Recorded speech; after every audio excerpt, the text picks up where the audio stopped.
Hello friends, আজ আমি আপনাদের সাথে শেয়ার করব আমসত্ত্বের চাটনির রেসিপি। খুব সহজেই বাড়িতে বানিয়ে ফেলুন একেবারে বিয়ে বাড়ির মতো আমসত্ত্বের চাটনি। চলুন বানিয়ে নেওয়া যাক। তার জন্য লাগবে 1 বাটি আমসত্ত্ব, এরকমভাবে ছোট ছোট টুকরো করে নেওয়া, 1 বাটি চিনি,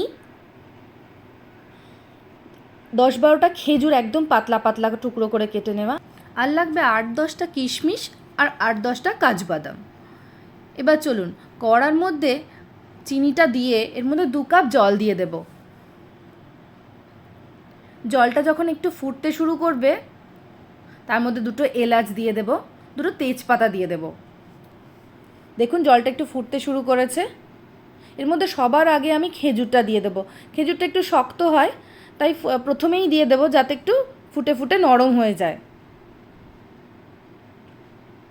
এরপর একটু লবণ দিয়ে দেব,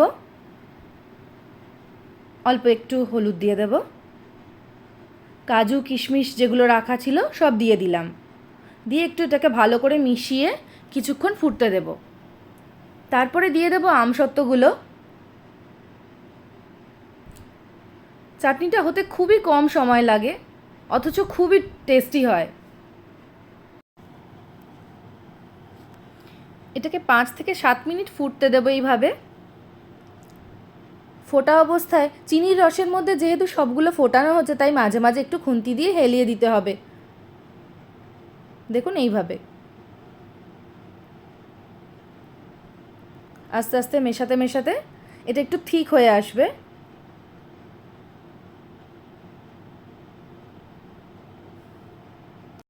এভাবে উপরটা ফেনা ফেনা হয়ে গেলে চিন্তা করার কিছু নেই। এটা খেজুর আমসত্ত্ব সব একসাথে চিনির রসের মধ্যে যেহেতু ফোটানো হচ্ছে, তাই একটু ফেনা ফেনা হয়ে যায়।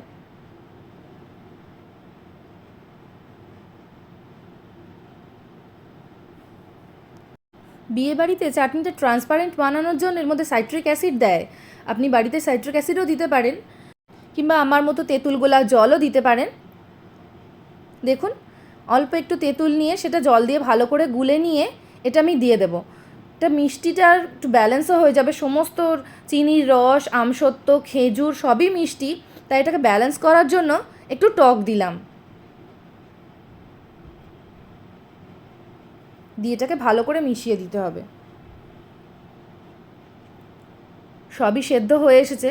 তেঁতুলটা আগে দিলে সেদ্ধটা সব কিছু ঠিকঠাক হবে না, তাই তেঁতুলটা একটু পরেই দেবেন। দেখুন সেদ্ধ হয়ে এসেছে।